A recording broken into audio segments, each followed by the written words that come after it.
హనుమంతుని శక్తి తెలియదు. అట్లే మా అనంతపురం హిందూ బంధువులకి వాళ్ళ శక్తి తెలుస్తలేదు. ఒక్కసారి శ్రీరాముని శోభయాత్ర ఈ కాలేజీ గ్రౌండ్ సరిపోయినంత మంది కదిలి వచ్చారు. ఎంతమంది అయితే ఇక్కడ లోపల ఉన్నారో అంతకంటే ఎక్కువ మంది రోడ్ల మీద ఉన్నారు.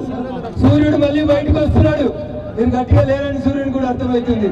మీరు గట్టిగా స్లోగన్ ఇస్తే సూర్యుడు కూడా మబ్బులు వెనకాలకు పోతాడు. ఆ శక్తి మన అనంతపురంకు ఉందని వాళ్ళ నిరూపించాలి. దయించి నేను మీకు ఒకటే ఒక విజ్ఞప్తి చేస్తా ఉన్నా. రాముడు అంటే అదే చెప్తా ఉన్నా, రాముడు సూర్యవంశీయుడు కాబట్టి ఆ రాముని పేరున జరుగుతున్నటువంటి ఈ అనంతపురం శోభయాత్ర ఎంత గొప్పగా ఉంటుందో చూద్దామని మన సెల్ ఫోన్లతో పాటు ఆయన కూడా ఫోటోలు తీసుకుంటూ వచ్చింది. 10 కుటుంబాన్ని కదిలించాలి. హిందూ సంఘటన, హిందూ చైతన్యం, హిందూ ఐక్యత మాత్రమే ఈ దేశాన్ని కాపాడగలుగుతాయి. అది మాత్రమే మన శక్తి అనేది మీరంతా గుర్తుంచుకోవాలి. చాలా మంది చాలా విషయాలు చెప్తా ఉంటారు. శ్రీరామచంద్రుడి గురించి చెప్పడానికి నేను చాలా చిన్నోన్ని. రాముడు వారధి కడుతుంటే ఉడతలు ఇసుక తరలినట్టు నేను రాముడు లాంటి రామ సైన్యంలో ఒక చిన్న సైనికుని. కాశ్మీర్ నుంచి కన్యాకుమారి దాకా ఈ రోజు ప్రతి వాడలో, ప్రతి గల్లీలో, ప్రతి హిందూ గుండె ఏం చెప్తుంది?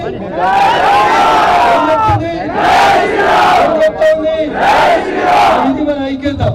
ఈ ఐక్యతను చాటడం కోసమే వాడలో నేను వస్తున్న చూసిన ఇలా అనంతపురంలో కూడా అనేక గల్లీలలో, అనేక వీధులలో కూడా శ్రీరామనవమి వేడుకలు అని చెప్పి చిన్న చిన్న వీధులలో కూడా పూజా కార్యక్రమాలు ఏర్పాటు చేస్తున్నారు. ఈ చైతన్యం, ఈ జ్వాల ఇట్లానే ప్రజ్వలిల్లాలి. రాముడు ఏ రకంగానైతే నీతివంతమైనటువంటి పాలన అందించిండు. క్రీస్తు పూర్వం, క్రీస్తు తర్వాత ఎప్పుడు ఏ రాజు గురించి మాట్లాడినా ఇంకా ఒకటే ఒక మాట మాట్లాడతారు. ఏ దేశానికి పోయినా ఏ రాజ్యం రావాలని కోరుకుంటారు? ఏ రాజ్యం రామరాజ్యం రావాలని కోరుకుంటారు. అట్లాంటి రామరాజ్యం, రాముడు నడయాలినటువంటి నేల ఈ దేశం. రాముడు నడయాడినటువంటి నేల. అసలు రామాయణంలో రామ ప్లస్ ఆయనం, ఆయనం అంటే నడక. ఏంది? రామాయణాన్ని విడదీసి సవర్ణ దీర్ఘ సంధిలో చెప్తే రామాయణం రామ ప్లస్ ఆయనం, ఆయనం అంటే నడక. ఎవరు నడిచింది గడ్డ మీద? ఎవరయ్యా అంటే వచ్చే పేరు శ్రీరామచంద్రుడు. ధర్మరక్షణ ఎవరయ్యా అంటే శ్రీరామచంద్రుడు. గుణవంతుడు ఎవరయ్యా అంటే శ్రీరామచంద్రుడు. విద్యావంతుడు, సమర్థ నాయకుడు ఎవరయ్యా అంటే శ్రీరామచంద్రుడు. ఇటువంటి సకల సద్గుణ సంపన్నుడు కాబట్టి 16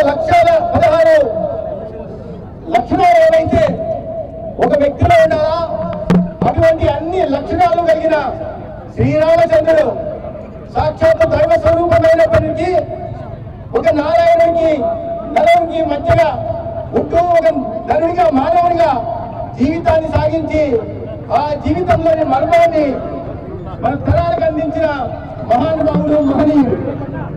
నేను శ్రీరామచంద్రుడి నమో విగ్రహనామ నర్మాన్ని అంటే శ్రీరామచంద్రుడు ధర్మ స్వరూపుడు అని సాక్షాత్తుగా రాక్షసుడు కీర్తించారు.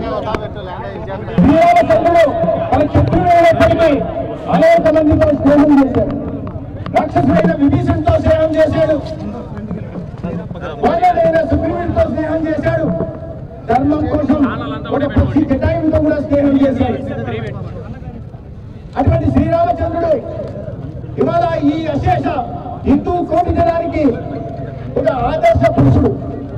అందుకనే తరతరాలు ఇన్ని త్రేతాయుగం నుంచి ఇన్ని యుగాలు గడిచిన శ్రీరామచంద్రుడిని ఈ భారతదేశంలోనే కాదు ప్రపంచంలో ఉంటున్న హిందూ మతాన్ని ఆచరించే ప్రతి ఒక్కరు కూడా ఆదర్శవంతంగా భావిస్తారు. ఇన్ని సంవత్సరాల యుగాల తర్వాత కూడా శ్రీరామచంద్రుని తలుచుకోకుండా ఏ వ్యక్తి తన జీవితాన్ని, తన రోజును ప్రారంభించింది.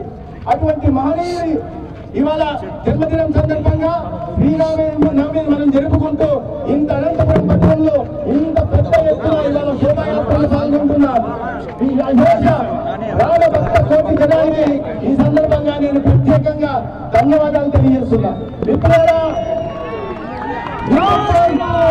హిందుత్వం అనేది ఒక జీవన విధానం.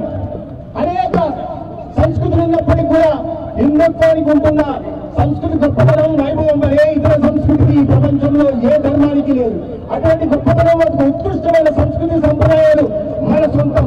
అనేక మంది మునులు, ఋషులు, అనుభవజ్ఞులు తమ అనుభవాన్ని రంగరించి మేళవించి మనకు అందించిన వారసత్వ సంపద మన సొంతం. అటువంటి సంస్కృతి ఈ ప్రపంచంలో ఏ చోట లేదు.